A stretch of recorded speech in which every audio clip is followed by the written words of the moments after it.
Salut les investisseurs, dans cette vidéo on va mettre à jour l'analyse quantitative d'Edenred suite à la publication de son chiffre d'affaires du premier trimestre 2025. Abonnez-vous à la chaîne si ce n'est pas déjà fait. On commence tout de suite avec le cours de l'action. Donc Edenred, ça a quand même bien dévissé, c'était divisé par 2 depuis juillet 2023. Pour l'instant ça rebondit pas très fort non plus. On a trouvé quand même on a planté le couteau on va dire. Là ça rebondit un petit peu depuis la publication du chiffre d'affaires. On va regarder si c'est le moment de s'intéresser à cette entreprise. Moi, petit disclaimer, ce genre d'entreprise, ça m'intéresse pas du tout. C'est un marché régulé, encadré par l'État, et c'est un faux marché, puisque c'est un marché artificiel. C'est-à-dire que l'entreprise, elle collecte de l'argent pour les tickets de rationnement. Tickets de rationnement décidés par les partenaires sociaux, etc. Bon, ceci étant dit, on regarde l'évolution du chiffre d'affaires. Alors, on n'a pas les données sur Coifin, l'outil que j'utilise. La publication est ici, 724 millions d'euros de chiffre d'affaires au premier trimestre, 6,7% en comparable de croissance, ce qui est pas mal, donc 724 millions d'euros. Donc ici, ce que nous fait l'outil n'est pas très juste, il prend la croissance en semestrielle et divise par 2, évidemment, c'est pas comme ça que ça marche. Donc on a une croissance positive du chiffre d'affaires. Si on se place en croissance annualisée, on est sur 12% de croissance en rythme annualisé sur la médiane à ce niveau-là, sur 10 ans, donc c'est quand même pas mal, de croissance. On a la moitié de la market cap qui est des acquisitions, donc on fait de la croissance externe également, croissance organique plus croissance externe. Ça permet d'avoir une croissance totale quand même assez haute. On va regarder les taux de marge. Le taux de marge brut, alors il faut voir comment ils calculent leur taux de marge brut, il est à 41,3%.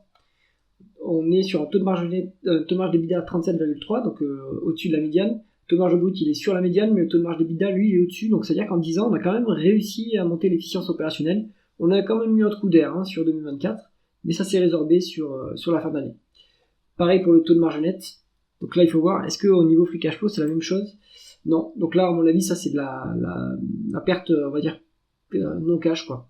Parce que, en fait, en free cash flow, on est sur une marge de free cash flow énorme à 31%, évidemment. On va aller voir pourquoi.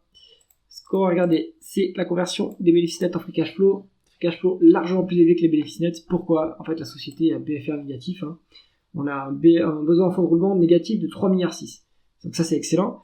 En plus, est-ce que ça s'est amélioré sur la période? Ça s'est amélioré de 7,2 milliards. Donc ça aide beaucoup les free cash flow. Ensuite, est-ce qu'on a des dépenses en capital? On a des dépenses en capital qui sont quand même beaucoup plus élevées que dépréciation et amortissement.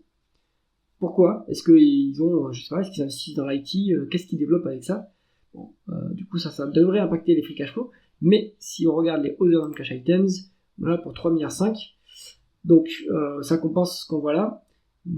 On n'a pas toute l'explication sur pourquoi est-ce que les free cash flow sont beaucoup plus élevés. Alors, si on a une bonne partie d'explication ici.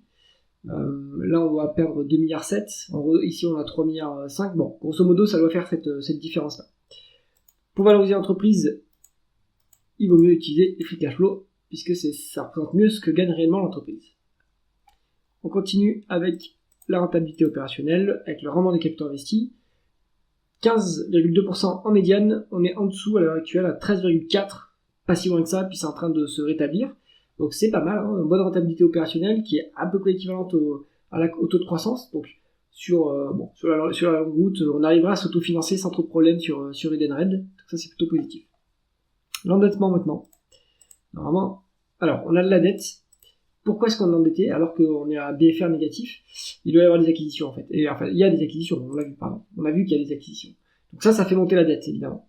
Maintenant, la boîte a beaucoup de visibilité sur ses cash flows. C'est un marché régulé. En fait, le seul élément qui pourrait faire sauter cette visibilité, c'est un changement de réglementation. On sait jamais, ça peut arriver, surtout dans un état où la politique est plutôt instable.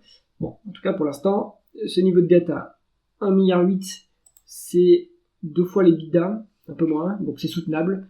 Il doit y avoir un peu quand même de charges d'intérêt qui peuvent peser un petit peu à ce niveau d'endettement.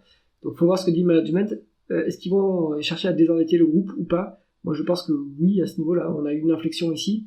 Ici, je pense que c'est que la donnée n'a pas été mise à jour. Mais peut-être que je pense que sur le prochain trimestre, les prochaines publications, la dette va baisser.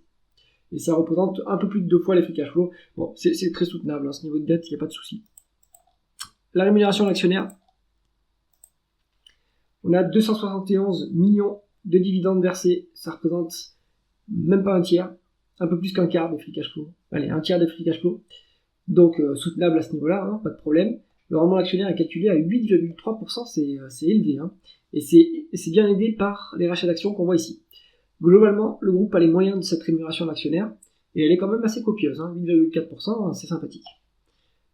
Allez, la valorisation maintenant, on va se mettre en valeur d'entreprise sur EBITDA, comme ça inclut la dette. On est décoté de 50% sur Edenred. Donc, opportunité, point d'interrogation, conclusion de l'analyse.